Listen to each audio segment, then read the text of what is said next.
तो कहानी की शुरुआत होती है और में एक लड़की को दिखाया जाता है जिसका नाम मैलरी होता है। और यहाँ पर हमें पता चलता है कि इसकी बस 2 हफ्तों बाद ही शादी है, लेकिन यहाँ पर वो अपनी शादी से बिल्कुल खुश नहीं है और वो अपनी शादी से बहुत सारा एंजॉय करना चाहती थी। इसी वजह से वो डेनवर नाम की एक जगह पर जाना चाहती थी। तभी थोड़ी ही दूर पहुंच जाने के बाद उसकी कार अचानक से खराब हो जाती है। अब अचानक से उसकी कार खराब हो जाने की वजह से वो बहुत ज्यादा परेशान हो जाती है, जिसके बाद वो गाड़ी से नीचे उतरती है और अपनी कार को ठीक करने की कोशिश करती है, लेकिन उसके लाख कोशिशों के बाद वो अपनी कार को ठीक नहीं कर पाती है। तभी अचानक से उसे वहाँ पर एक आदमी दिखाई देता है जिसका नाम क्रिश्चियन होता है। अब ऐसा देखने के बाद वो उससे हेल्प मांगती है। अब इतना सुनते ही क्रिश्चियन गाड़ी को ठीक करने में लग जाता है और थोड़ी ही देर बाद वो उसकी कार को ठीक भी कर देता है, जिसके बाद मैलरी उसे थैंक्स बोलकर जाने लगती है। तभी थोड़ी ही दूर जाने के बाद वो अपनी कार को रोक देती है और यहाँ पर वो सोचती है कि उसे उस आदमी को लिफ्ट दे देना चाहिए क्योंकि उसने उसकी अनजान जगह पर मदद की है।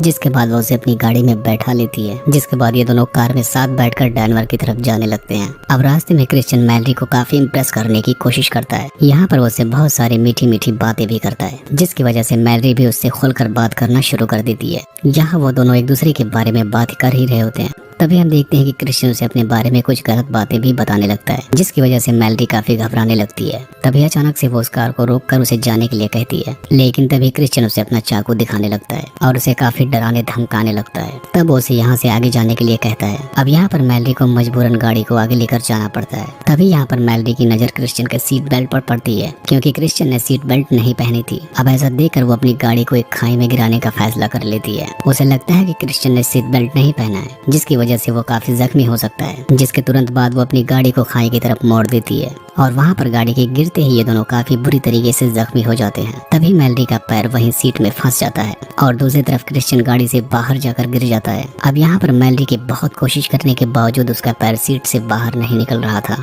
और इसी दौरान अब हम देखते हैं कि क्रिश्चियन को होश आ चुका था और वो मैलरी को वहीं उसी हालत में छोड़कर वहाँ से जाने लगता है। अब इसके बाद हम देखते हैं कि काफी रात हो चली थी, जिसकी वजह से यहाँ मैलरी को अकेले बहुत डर लगने लगा था और यहाँ पर वो बहुत परेशान होती जा रही थी, जिसके बाद वो वहीं पर बेहोश होकर सो जाती है। अब इसके बाद अगली सुबह जब मैलरी की आंखें खुलती हैं तब वो अपना फोन ढूंढने लगती है, लेकिन वहाँ पर उसे अपना फोन भी नहीं मिलता। तभी उसे वहाँ पर क्रिश्चियन फिर से दिखाई देता है। अब ऐसा देखने के बाद वो क्रिश्चियन से खाना और पानी मांगती है, लेकिन यहाँ पर वो उसे तड़पाने के लिए उसके सामने ही पानी पीने लगता है और यहाँ पर उसकी कोई भी मदद नहीं करता। अब इसके बाद फिर से रात हो जाती है और वहाँ पर ठंड भी बहुत पड़ रही होती है। तभी हम देखते हैं कि मैलरी की गाड़ी में एक लाइटर होता है, जिसकी मदद से वो वहाँ पर आग लगा देती है और थोड़ा आराम करने लगती है। लेकिन तभी इसी दौरान उसके आसपास कुछ चूहे आ जाते हैं, जिनको देखकर वो काफी डर जाती है। अब उन चूहों को मारने लगती है। अब हम देखते हैं कि उसे बहुत ज्यादा भूख लग गई होती है, इसी वजह से वो चूहों को मारकर चाकू की मदद से उन्हें आग में भूज कर खाने लगती है। अब अगले टाइम उसका फोन वाइब्रेट करने लगता है।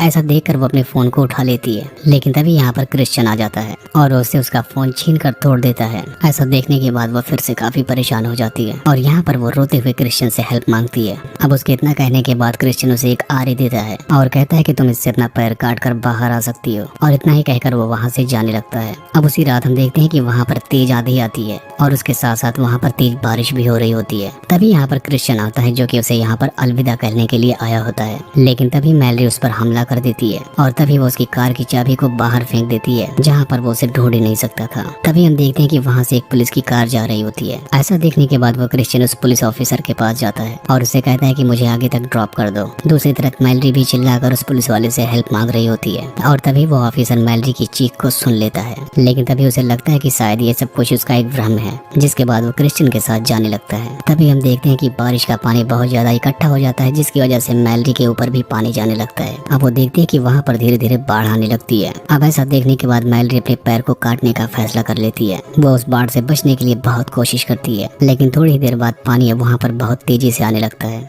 जिसकी वजह से उसकी कार वहाँ से तैरते हुए खाई में जाकर गिर जाती है, जिसकी वजह से मैलरी अब बहुत ज्यादा जख्मी हो जाती है। लेकिन एक पत्थर में टकरा जाने की वजह से उसका पैर उस सीट के अंदर से निकल जाता है, जिसके बाद वो नदी में तैरते हुए किसी तरीके से खुद को किनारे पर लेकर आती है। लेकिन यहाँ पर यह पूरी तरीके से जख्मी हो चुकी थी। लेकिन तभी उसे वहाँ जंगल में एक घर दिखाई देता है। अब ऐसा देखने के बाद मैलरी वहाँ पर हेल्प ले जाती है।